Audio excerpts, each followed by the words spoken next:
যদি কোনো বাংলা বাক্যে বরং কথাটি থাকে সেই সকল বাংলা বাক্যকে তোমরা কিভাবে দ্রুত ইংরেজিতে ট্রান্সলেশন করবে। যেমন ধরো, আমি বরং কাজটি করি বা আমার বরং কাজটি করা ভালো হবে। তুমি বরং আগামীকাল যেও বা তোমার বরং আগামীকাল যাওয়া ভালো হবে।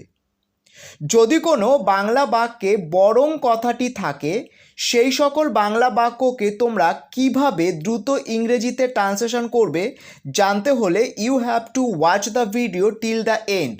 ভিডিওটি কিন্তু তোমাদের শেষ পর্যন্ত দেখতে হবে। এই ভিডিওগুলি যদি তোমরা প্রতিনিয়ত দেখতে থাকো তাহলে তোমরা ইজিলি অ্যান্ড উইথ কনফিডেন্স ইংরেজি বলতে পারবে ও লিখতে পারবে।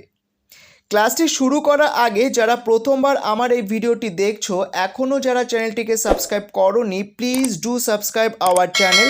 ইট ইজ অ্যাবসোলিউটলি ফ্রি। সিম্বল বরং, forms of verb had better plus V1। যদি কোনো বাংলা বাক্যে বরং কথাটি থাকে সেই সকল বাংলা বাক্যকে ইংরেজিতে ট্রান্সলেশন করার সময় আমরা হ্যাড বেটার প্লাস V1 এই ফর্মস অফ ভার্বটি ব্যবহার করব।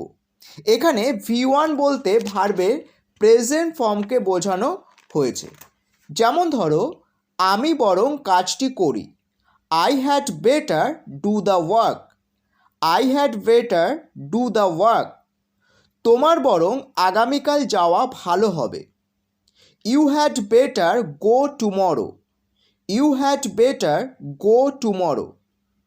তোমার বরং হাঁটতে যাওয়া ভালো হবে, You had better go for a walk. You had better go for a walk.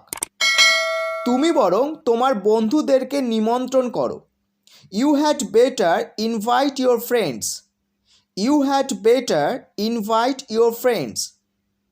তোমার বরং উকিলের সাথে পরামর্শ করা ভালো হবে, You had better consult a lawyer.